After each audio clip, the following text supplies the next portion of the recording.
Sid, thank you so much for being here today. It was just awesome revisiting, all of your books and articles, et cetera, that I had read throughout the years. And you had once said that you did your medical training in reverse. You started training as an immunologist, then a biologist, and then you got your medical training. So how did you get here today?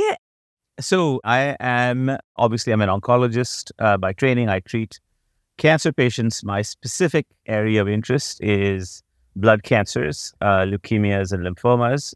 But really, my interest is in novel therapeutics. I develop new therapies. I make new drugs, as I like to tell people. And that is actually the main area of my interest. And that spans not just leukemias, lymphomas, but also breast cancer, immunology, a huge effort in osteoarthritis, in cartilage regeneration, and blood stem cell regeneration, all of which seem totally disconnected, but actually are deeply connected.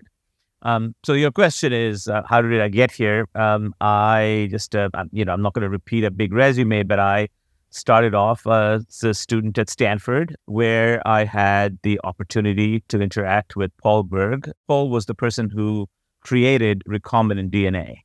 He was the person who basically invented the technology that allows us to take two pieces of DNA from two completely different creatures, or even an artificial piece of DNA, and stitch them together into one single piece.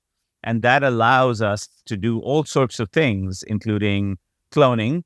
I then went to Oxford, where I trained in immunology, another big milepost, where I trained with Alan Townsend. From Alan, I picked up the idea of, that medicine and science, biology, are sort of intricately linked like two strands of DNA, a yin and a yang. Then I came to medical school, where I actually began to sort of really explore these ideas in more detail. Worked as a postdoc in David Scadden's laboratory at Harvard Medical School. That's the non-resume part of my history, because it tracks the intellectual journey that I took. Is there something that excites you most about cancer research right now? There are many things that are exciting about cancer research. I'll just lay out a few of them, and I'll try to organize them a little bit so that we can understand them. So the fundamental basis of cancer treatment research, or whatever you want to call it, is prevention, cancer prevention. And it's been traditionally underfunded, but of course it gives you the most bang for the buck. And for a long time, we didn't understand some fundamental features about cancer prevention. Namely, there was possibly a universe of cancer-causing agents that we weren't trapping. These are agents that people have been thinking about for a long time, inflammatory agents, things that cause inflammation. But inflammation's kind of a clown car kind of word. If you open it, all sorts of various things come out, and you don't know what's real and what's not real. So we have begun, and by we I mean the scientific community. There are 2 or 3 recent important papers, one from Charles Swanton's lab in London, a couple of others from other laboratories around the world, where we have begun to unpack a new understanding of how the link between inflammation, possibly between inflammation and obesity and cancer. Because there's been always this suspicion that somehow we were missing a series of very important human carcinogens, and we didn't know how they worked. I liken this to a little bit, in this typology, I would say that these are unknown unknowns. So cancer, to find carcinogens, it was very easy to find known unknowns. So the mechanism, that they cause DNA damage, they cause mutations, but you don't know the chemical. So that's a known unknown. You know the mechanism by which it works, so you can find the chemical. But then there's a universe of as Donald Rumsfeld famously put it, unknown unknowns. And these are things where you don't even know how it causes cancer. But there's an epidemiological link. So for instance, air pollution was an unknown unknown. We knew that there was an epidemiological link. People who happen to live in highly air polluted areas, carbon or coal tar exposed areas, got cancer, but no one knew exactly how and why these things cause cancer. We are beginning to understand that. How does obesity cause cancer? Again, we're beginning to understand that. How does diet relate to cancer risk? We're beginning to understand that. So the whole of cancer prevention is now moving towards these really mysterious unknown unknowns, and I think that's super exciting in cancer prevention. Now, in early detection, which is the middle of the pyramid, there's a whole new series of things that are going on, some of which involve AI. So can we use new technologies, potentially generative algorithms, to figure out people who are at higher risk? Do we screen them differently? Do we find early cancers? Does that help? Big questions that will be answered in the next decade or so. In the field of cancer treatment, that's the area that I work most closely in. I mean, the exciting thing, of course, is the use of, I would say, not just the immune system, but the body's entire natural physiology to act against cancer. That ranges from the use of the immune system, obviously, new medicines that unleash or reactivate the immune system to recognize cancer, CAR T cells, so T cells that have been genetically engineered to kill cancer. It's a field that I work in very closely. The use of diets in combination with drug therapies to potentially attack cancer cells. The use of new technologies, including technologies that have been fast-forwarded by AI to find new medicines, new drugs against cancer. And so all of that, I think, is in the arena of cancer treatment is where there's a lot of exciting stuff going on. And one of the things that you have been very concerned about is making sure everyone benefits from the great, health medicine breakthroughs that are happening. And so you mentioned CAR T cell therapy. Would love to hear just a little bit more about what are you doing there? What is it about sort of democratizing access to this, especially your work in India? Yeah, so I founded a company called Immunil, which is going to bring the first CAR T therapies to India. CAR T therapies are basically genetically modified T cells, which are then unleashed against cancer. It's incredibly complex technology. You basically have to extract T cells from the body, genetically modify them using a virus, and then return them to the body and weaponize them and return them to the body now to attack cancer cells. You can imagine that this technology, obviously evolved out of very many incredible discoveries here. But I and two of my colleagues decided that we would try to democratize it. These therapies cost around, I should say, are priced around about $500,000 in the United States. And as a friend of mine once said, half of infinity is still infinity. So it's infinity for someone in India, a child in India. And so we decided that we would try to figure out and cut every one of those costs. And now I'm talking about costs, not price. And we've been able to bring the technology to India. That was the first part of the journey. We've treated about 25 patients so far with astonishing data, cured children who would otherwise die of leukemias and lymphomas. In fact, our cure rate is exactly the same as the cure rate that CAR Ts have in the United States. This is for very particular leukemias and lymphomas. This is the first CAR T. We have several in the pipeline.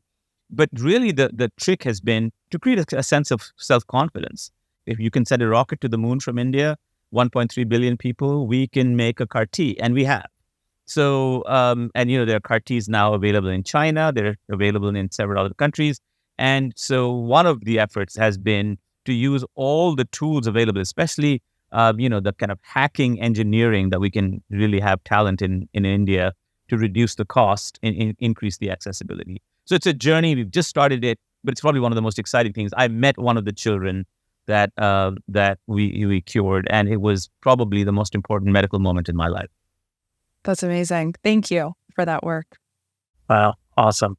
In addition to being in a journey about understanding cells, what they mean in the human body, how you can trigger them, how you can evolve them. We also, of course, have an artificial intelligence part of, your gesture. One, general reflections on AI, but also with reflections to medicine and cancer. Sure. It's a little intimidating to talk about AI to you and Arya because, it's like we're bringing coals to Newcastle. But anyway, I can give some general reflections, but let me focus later, more importantly, on medicine. So my general reflections on AI, of course, is that it's one of the transformative technologies. It's one of those accelerators. I have absolutely no doubt that it's going to be and has already started becoming, showing itself as it has all the signs. It may not have achieved all of its potential, but it has all the signs of it being one of those accelerators. I often think about, remember the game Snakes and Ladders. So, I think of accelerators as ladders. So all of a sudden you're sort of trudging along, 1, 2, 3, 4, 5, 6, and you land on 7, and there's a ladder, it takes you to 18. It may not have achieved all of its potential, and certainly has not, but it has all the sign, the smell, the feel of one of those accelerators. A recombinant DNA, an accelerator, language, of course, perhaps the most important human accelerator that ever existed. But it has, it has the capacity. I use those two examples very particularly. Language has a generative component. Language, as I often say, we think in language, but then language dictates how we think. And in fact, many people have pointed out that this recursion is extraordinarily important. AI has that feel about it. Recombinant DNA I also used, again, as a very particular example, because recombinant DNA allowed us to change who we were. Again, a recursive quality about it. AI has this recursive quality. We're making things that change, again, go back to my fundamental definition of humans. We're making something that will change who we are. AI allows us to make those things faster. And in fact, itself is something that will change who we are. And so it has this recursive quality. That's why I chose those two incredible accelerators, but as those two particular examples. AI in medicine. Okay. Well, thus far, very early days. There's a lot of hype around it, but very early days. Recently, a flotilla of papers, one in Nature, one in various other major publications that talk about sort of, basically absorbing and beginning to curate medical knowledge, which would be just the first step. So in other words, things that we couldn't do before, which is using AI as a diagnostic companion because it has absorbed virtually all of medical knowledge. Very important step in terms of diagnostics. So you walk into an emergency room with a rash, and you're the physician that is there has a certain set of medical knowledge, and all of a sudden that has now become not just quadrupled or quintupled, but now the entire archive of medical knowledge is available to him or her. And so obviously one step, and we're moving in that direction. But in terms of what's exciting to me, and we can talk more in depth about that, is not just the capacity to ingest the entire corpus of knowledge and then incorporate that corpus into diagnostic decisions, into medical decisions, but the generative aspect of it, which is to say, can we make something completely new in medicine based on AI alone? And there, I think we, and I'm actually involved with some of this myself, we're doing some things that we haven't ever done before. So for instance, I'm involved in an effort, we're trying to make drugs completely out of computational alone. So the old way of making drugs was to use basically empiric ways or use nature as your guide. And, highly successful. Aspirin comes from nature, incredible drug. But then came a time when we were using rational drug design and some synthetic chemistry. So a great example of rational drug design and synthetic chemistry is the drug Lipitor. So, the pathway by which heart attacks, myocardial infarction occurs, was tracked down to elevations in cholesterol in particular, by Brown and Bishop. That then led to the identification of the receptor, and Lipitor is a mechanism by which, we can change the dynamics of how much cholesterol is in the harmful kind of cholesterol is in your blood. So that is an example of rational drug design. We're entering potentially a third phase in terms of drug design in which we don't even need some of these empiric tools. In other words, we can design a drug potentially completely using computation alone. And generative AI is an incredibly important component to this. And the first such drug, when it appears, will change the entire paradigm of drug discovery, because we'll be able to use, presumably, generative AI to create not just one drug, but a universe of drugs. And just to help you understand the problem, AI has already solved, as you know, with the help of computational biology, it's already solved our capacity to fold proteins in space. This is a huge problem. And this was taken on by DeepMind. The program is called AlphaFold. It's freeware. I basically use it every day. Pi, could you explain? Well, to put it simply, AlphaFold is a revolutionary AI program that can predict the 3D structures of proteins. This is a really big deal because knowing the structure of proteins is crucial for understanding how they function, and that in turn has all sorts of applications in fields like drug discovery and medical research. Before AlphaFold, predicting protein structures was a really time-consuming and difficult process. But now, it's much more efficient and accessible thanks to this technology. It's one of the most important advances in AI in recent years, and it's already having a big impact on science and medicine.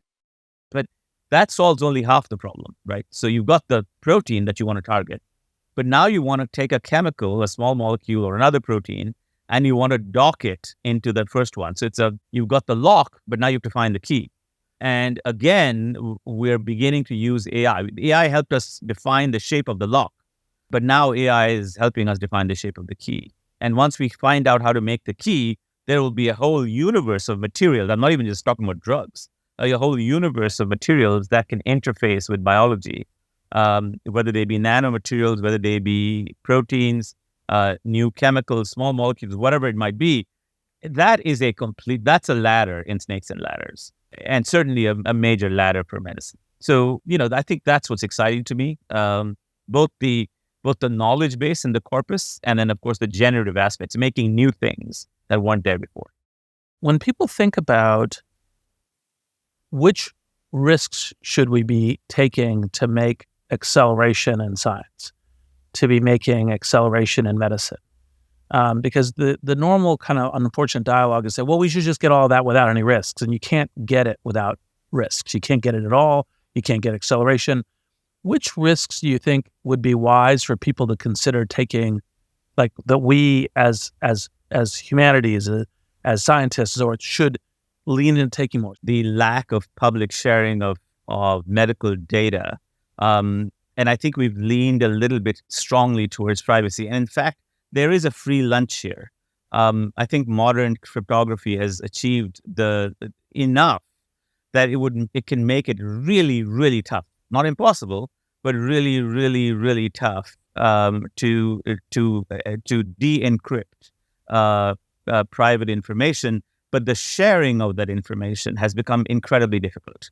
We can't do that across genetics. We can't do that across risk. AI will soon allow us to mine medical information extremely well, even unstructured medical information, medical notes. We may be able to figure out who's at a great risk for chronic kidney disease in the future, or losing their eyesight in the future. In order to do that, we have to be able to access these unstructured medical notes, which is an incredible corpus of knowledge. And, someone like you, obviously would realize that the only way to do this is information and the sharing of information. So I think that's absolutely crucial. One of the places this is going to take us is in Song of the Cell, you spoke of cell manipulation and you talked about creating sort of the new human. And I was excited about one of the examples you gave because you talked about bone marrow transplants. In my previous work at Do Something, we did bone marrow drives where we got college students to swab their cheeks so they could enter the bone marrow registry. And, we saw hundreds and thousands of lives being saved. One of my very best friends donated bone marrow to a 7-year-old. And you were talking about how, this 7-year-old is now a new human because they have DNA from the bone marrow from someone else. But that's like child's play when we're talking about bone marrow donations. Like, what do you define as the new human, and where could it go as we're seeing AI enter the equation? Well, I think part of the reason I used the word new human in this book as a provocation, because I wanted to provoke the idea that, in fact, we've been making what I call new humans all the while. And in fact, every time we've made them, there's been a specter of dismay and extraordinary amounts of caution and extraordinary amounts of alarm. And perhaps that's a good thing. These may be helpful things because they allow us to calibrate their rheostats. They allow us to calibrate, the reach of technology with the potential important pieces that stop technologies. So I'll give you one example. When the first blood transfusions were attempted, some people thought that, the person who'd come out of that blood transfusion would be a different person because, this was in another time when blood transfusions were less successful. More important example, when the first baby was born through IVF, Louise Brown, Louise Brown's parents got hate mail saying, you have basically changed the mechanism of human reproduction and thereby changed what it means to be human. Louise Brown is not human. And yet she is, there she is, being as human as she is. Now she has children herself, and there are 100,000, more than 100,000, several 100,000 babies born with IVF, and you don't even know. Similarly, when the first bone marrow transplants were done, people said, well, you're making some kind of bizarre chimera between one human and another. And now, we walk through a hospital ward and there are some people with bone marrow transplants and some people without bone marrow transplants. There are people walking around with a kidney from the heart from another person. So, in the biological sense, we've been creating these new humans for a while. And so I wanted the word new human to be a provocation for people to begin to understand that this is not sort of suddenly today's news. This news has been around for a while. We've dealt with these ideas for a while. And in fact, I would say we haven't dealt badly with them. We've dealt with them with a caution.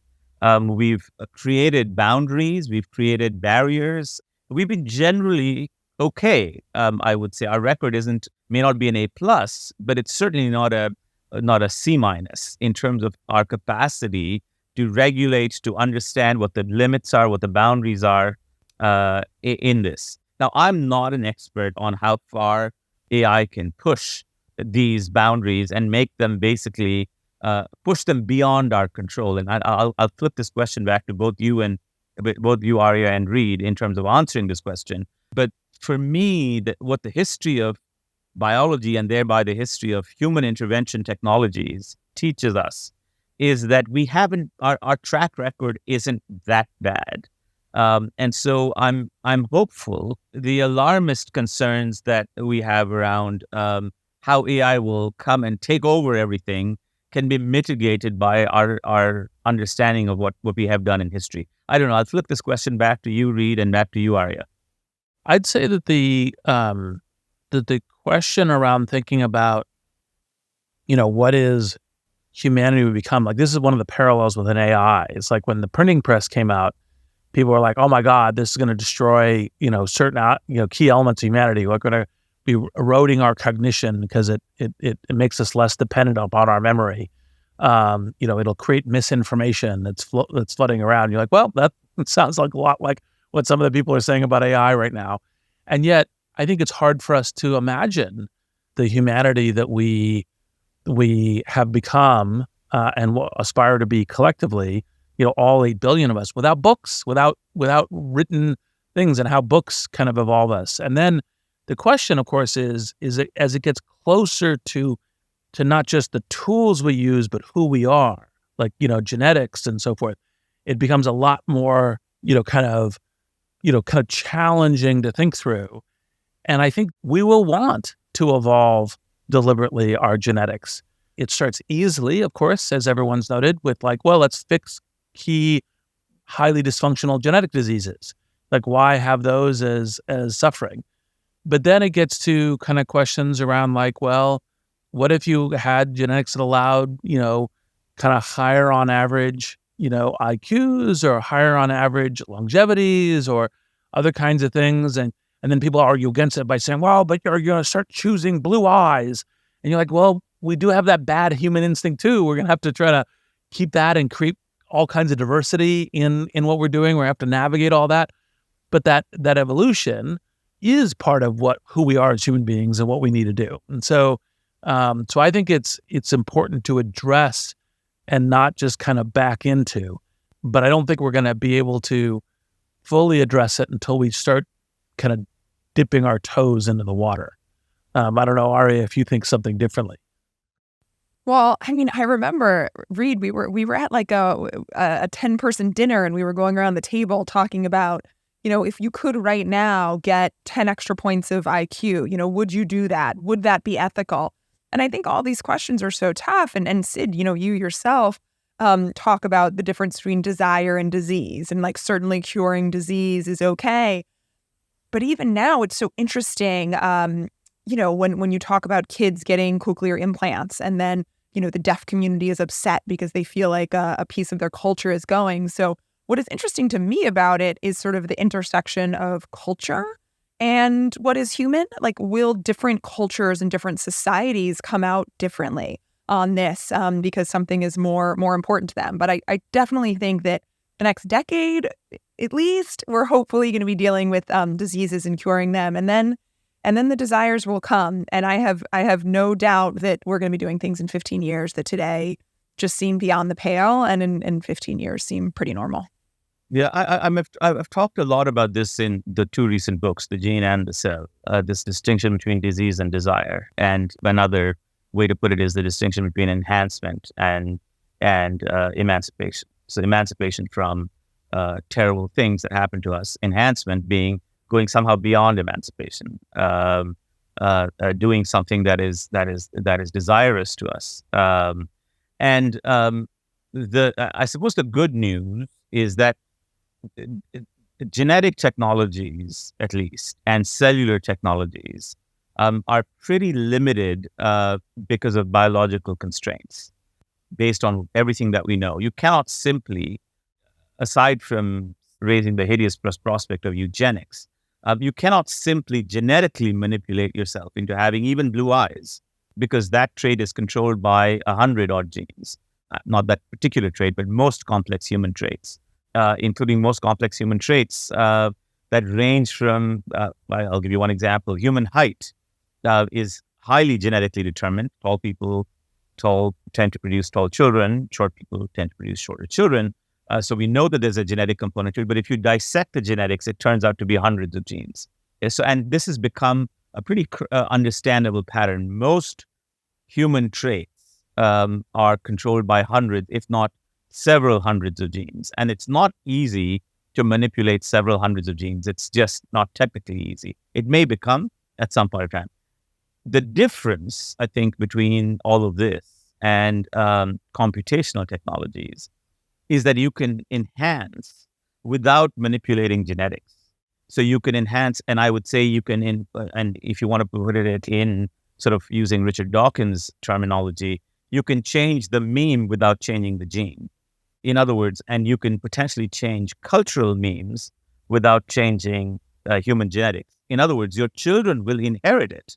Well, they will inherit the idea, but they won't inherit it through biological mechanism. They inherit it through a cultural, social mechanism, etc.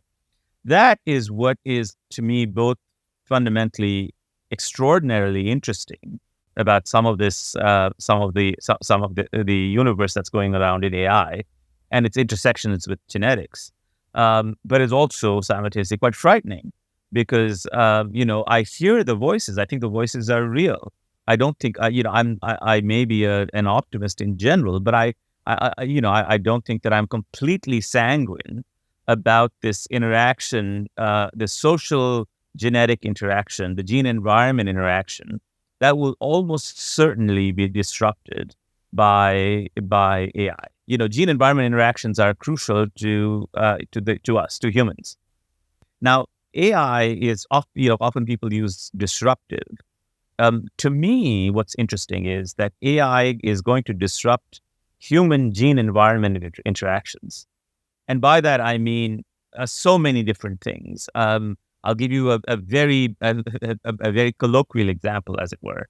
AI has the capacity to disrupt one of our many interactions, gene environment interactions, as you can imagine, is our conception of what is beautiful. Some of that is determined by social memes. Some of it is determined by history. Some of it is determined by genetics. Some of it is determined by, a whole variety of things. AI has the capacity to disrupt that idea of what is beautiful.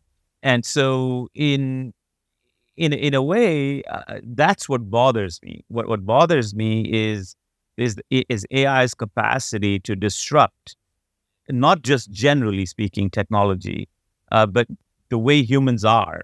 Going back to this idea that creativity, if AI starts competing or disrupting or squashing the human creative impulse, I think we're in deep trouble. On the other hand, if AI causes an efflorescence in human creativity, then we're not in deep trouble. I think it's going to be very beautiful to go where we're going. Well, one of the things that I think is going to be the structural deep rub here is the need we have as a tribe and as a species to have broad-ranging experimentation and taking some risk, together with individual desires to having controlled and contained downside. The big concerns here are maintaining diversity, empathy, equality, many things that define us as humans, not just sapiens, as I remember, is not just a technological term. It also involves, and I said this right at the outset, it also involves this whole range of creative processes that we can do and are able to do. And this range of creative processes is possible, I suspect, because of these other qualities that we have. You cannot disrupt it.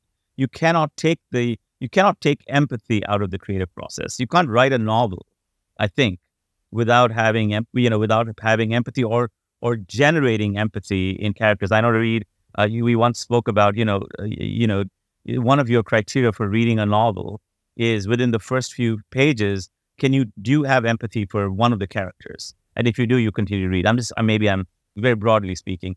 You can't write a novel without the feeling of empathy. You cannot write a book. You cannot create art without appreciating that human beings are different. By the way, this is one of the reasons I think that's one of the reasons that fascist art turns out to be such bad art. But you can't create the most beautiful things we create without understanding that you and I are different, and you might hate something, and I might like something. But anyway, but I think that's the rub. The rub is, can we continue to be Homo creativus, and will that be enhanced, or will that be somehow disrupted by AI and potentially by genetics, by biology, biological intervention? And if either of those two happens, and especially if those two happen in collusion, I think there's a prospect of very bad things happening. And on the other hand, of course, if there's an efflorescence, that would be a wonderful thing. I 100% agree. And that reminds me of another thing that we cannot let this podcast go without asking you. What is humanity? What are we now? What are we turning to be? What are the levers? One of the things, as Sid, from our conversations, is I and we tend to say, hey, we evolve through our technology, whether it's, clothing, glasses, fire, or medicines and so forth.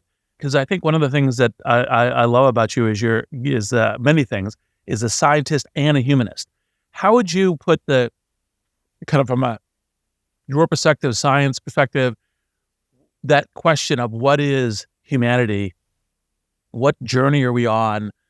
What are the ways that we are, kind of evolving, not in the purely just genetic, adaptive sense, but in this question of bringing up with recombinant DNA, bringing up with science perspective, bringing up with technology. What's that lens forward on humanity? Yeah, I mean, it's a deep question, Reid, and you and I've talked a lot about it. I think that it's not a coincidence that our species is Homo sapiens. We concentrate a lot on the Homo, but really should be concentrating a lot on the sapiens. The sapiens being, we are a species that is capable of a particular kind of thinking. And I think that particular kind of thinking is now has become a word in common use. We use the word generative AI, and we'll talk about that tonight. But it's important to realize that humans are capable of generative thinking. And generative thinking is very important because it's a particular kind of thinking. It's not just logical deduction. It's not just putting two and two together, but it's the capacity to say, here's fire. I'm going to use fire, which is hot, to make food. And by changing the quality of food, I'm going to change the quality of what I produce. And I will cultivate a new kind of crop, which I couldn't previously eat, but now I can eat because I can transform it using fire. Now, that seems like a trivial example, but it totally changed the course of human history. There were foods that we could not eat, which with the use of fire, we were able to eat all of a sudden. And those were the very foods that we could cultivate. And once we could cultivate them, we could create homes around them and and those homes became villages. And, I'm sort of recapitulating a particular kind of history, but it's a generative history. It's not just logical deduction. It's the fact that we are, we have a creative impulse inside us. The question you asked is very important. Now that we understand that that the sapience part of it is a creative or generative impulse to make new ideas come around. The question is, what are humans, and what do we look forward to? Well, one thing that humans are becoming, and perhaps are definitionally who we are, is that we are a species that uniquely has the capacity to control our destiny, potentially by interfering with our own evolution. We are a species that, unlike any other species that we know, and maybe we'll encounter one in some other planet, but unlike any species that we know, has the capacity to drive our own evolution. In other words, we have a recursive process, uniquely recursive process, which allows us to do things to ourselves that change ourselves. That spans the gamut of technologies, from recombinant DNA, changing our genomes, changing the genomes of ourselves, changing the genomes of crops around us, all the way to generative AI, in which we create new ways or new machines that can come close to or are coming close to the way we generate our thoughts. So in some ways, that is becoming the definition of who we are.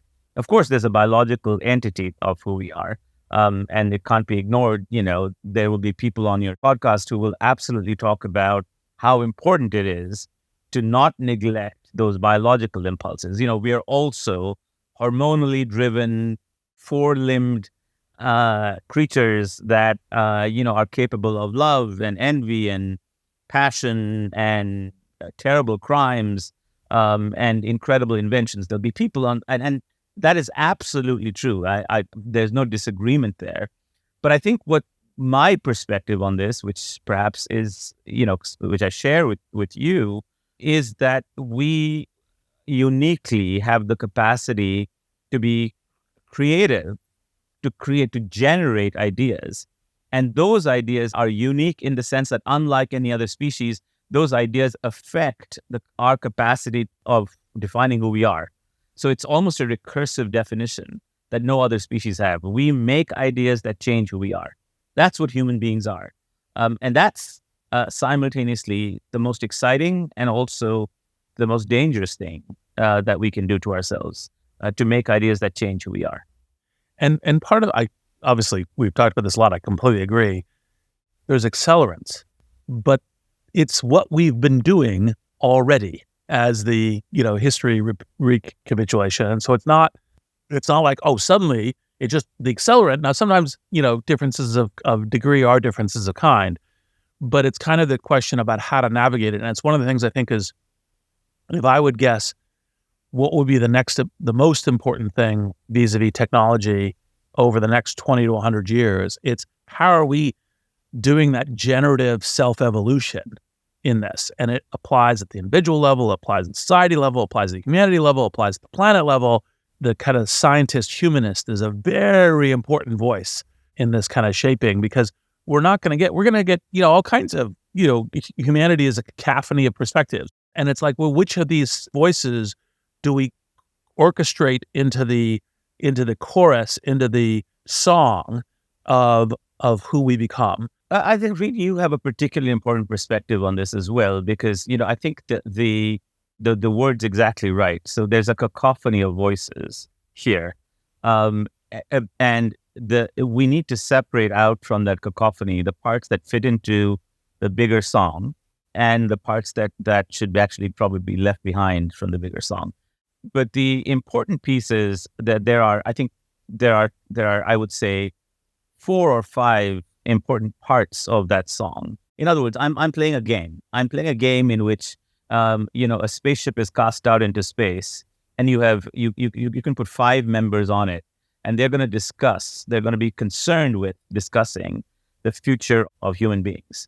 Who would you choose, and who would you chuck from that spaceship, right? So here are my choices. I'd love to hear yours, but here are my choices. My choices: we need a pure humanist, probably a philosopher, a moral philosopher.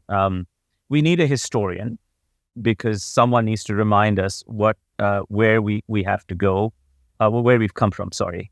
We need and the third person is, I would say, we need a pure scientist, presumably a biologist, a computer scientist, or of some sort, but at least a pure scientist. I'm just sort of using the term abstractly. But then there are 2 other people that I would put in that ship, and I call them translators. The first translator is a scientist humanist, someone who can speak the 2 languages. And the second is another translator, a technologist humanist. And they may be the same person, but we need 2 translators, because the pace at which we're moving, it seems to me that we need to at least understand this pentagon of dimensions. Where did we come from, which is the historian's dimension? What should we be doing, which is the moral philosopher, the humanist idea, hopefully tinged by an understanding of human history. Number 3 is what capabilities, what does science look like? And remember, I've embodied in the pure humanist and the historian the wealth of literature and music and the wealth of art. I've tried to embody them in those. So please don't, as you very well know, my wife's an artist. I'm not excluding that someone who will make cave paintings. Then we need someone to tell us what science looks like. And in that person is embodied perhaps the physicist, the computer scientist, and then we need 2 translators who will basically make peace between the 3 kingdoms.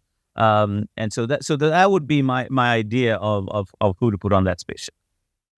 Well, it's an excellent question. Part of the thing that you and I have also talked about a bunch is how questions of like which questions you ask really shape the journey and is actually kind of the important progress in science and everything else. So I will also, kind of essay a response. And, the translator thing I'll have to think about a little bit as the kind of key role. I think myself, I would hope the hack would be is that everyone would bring their translational capability with them. Yes, maybe, yes. It's an absolutely essential characteristic. I agree with the humanist and specifically philosopher as a version of humanist. Obviously, there's a large scope of humanists, everything from artists, anthropologists, everything else, literature, scholar of religion and so forth. There's a whole range, but I think the philosophy is the orientation and, obviously sweet spot in my heart because of my own Oxford studies.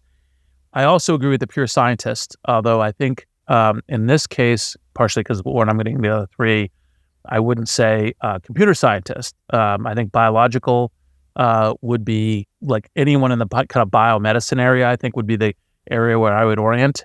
And, no disrespect to the physicists and many other folks here, partially because of that routing. Now, as the kind of the entrepreneur reinvention, I will, get historians everywhere scoffing, and I will omit the historian from the 5-person spacecraft. And I'll add a technologist inventor, because part of that is specifically that creation of new technology, which is a very, kind of rare skill set, just like kind of the elite kind of scientists, like yourself or Bob Langer or other, Eric Lander or other people I would consider, as part of this, on the pure scientist and kind of biological side, even with, like, for example, Lander's background in mathematics. So one would be the technologist inventor. I think another one would be some kind of, and the interesting question is kind of social leader, because bringing in the dynamic of us as a tribe, because we have this as Homo sapiens, Homo techne. We're both individuals and we're all tribal creatures. We're the kind of we're these bizarre dualities, and you have to bring the tribal thing in too. And so that, somewhere in that, I don't think that's a politician, especially modern politicians don't think big enough, but like, someone who is a kind of a humanist group leader. And I think there are some very enlightened religion people that could fit in that category. I would want to be very selective of which ones, because there's some also very unenlightened ones, but the right enlightened ones from multiple different religious traditions could be quite interesting.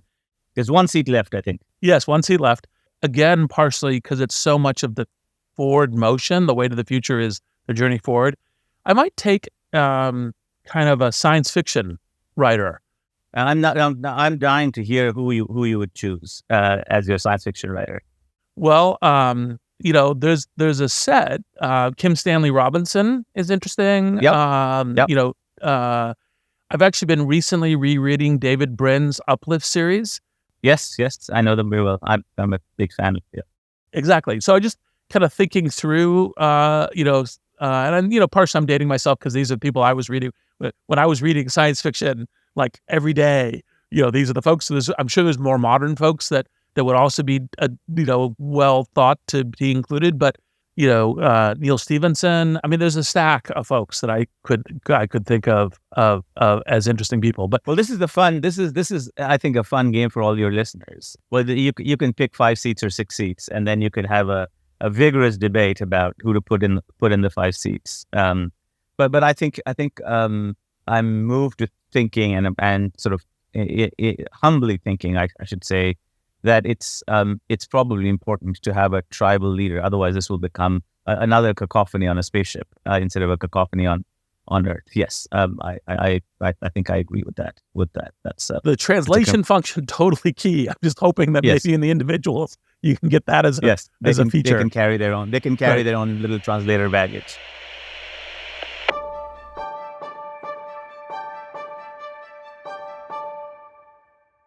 On a slightly more lighthearted note, we have a set of questions we ask each of our guests. They're fun. You can answer at brevity or length as entertains you or as moves you. And so I will kick it off. Is there a movie, song, or book that fills you with optimism for the future? There's a book which I love, which is Richard Rhodes' The Making of the Atomic Bomb. It seems to me that it would be a kind of a depressing book. But what it does is it reminds you that after the making of the atomic bomb, there was an incredible international response.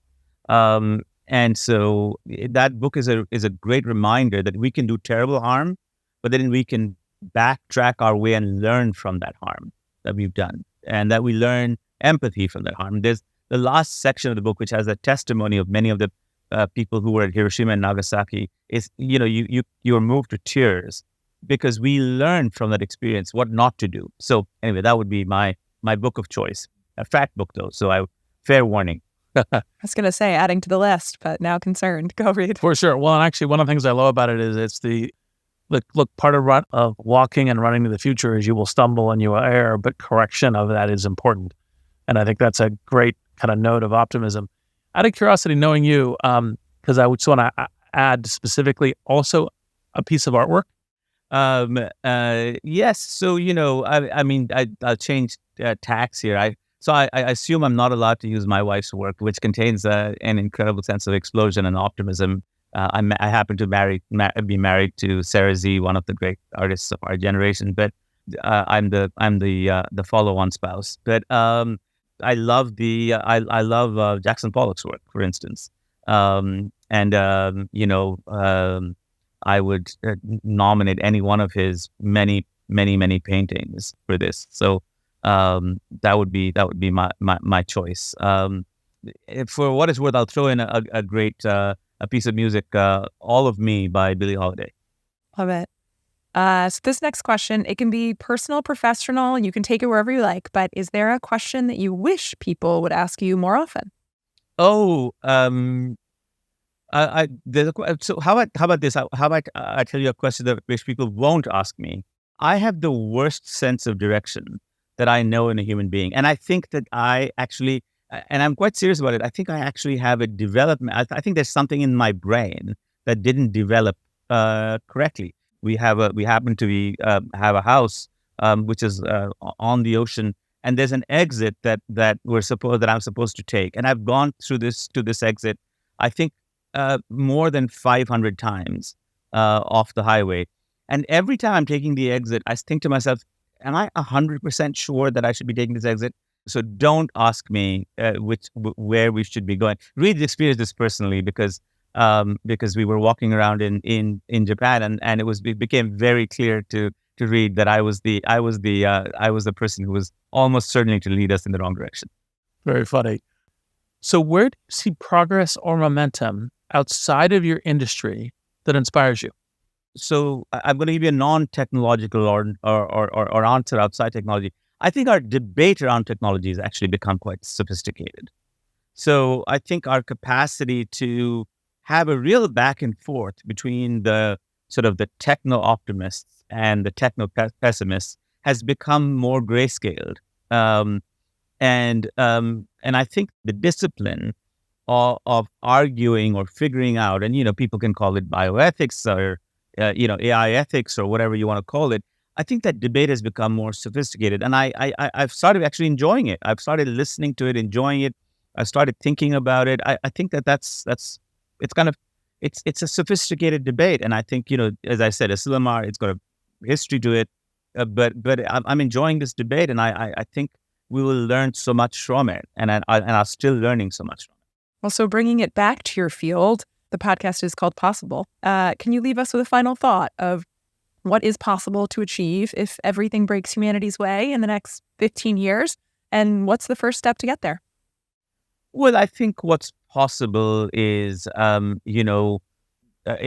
peaceful coexistence in a diverse, multi-faceted community, which retains creativity, empathy, creates art, makes new technologies, cures disease, and not just lives longer, but lives a deeper life, a life of deeper satisfaction. I think that's the limits of possibility. And I think if the vector of any technology is aligned in that direction, that's the right vector to be aligned towards. Possible is produced by Wonder Media Network, hosted by Aria Finger and me, Reid Hoffman. Our showrunner is Sean Young. Possible is produced by Edie Allard, Sarah Schleid, and Paloma Moreno Jimenez. Jenny Kaplan is our executive producer and editor. Special thanks to Katie Sanders, Surya Yalamanchili, Saida Sapieva, Ian Ellis, Greg Beato, and Ben Rellis. We'd also like to thank Jan, Ma, and Little Monster Media Company.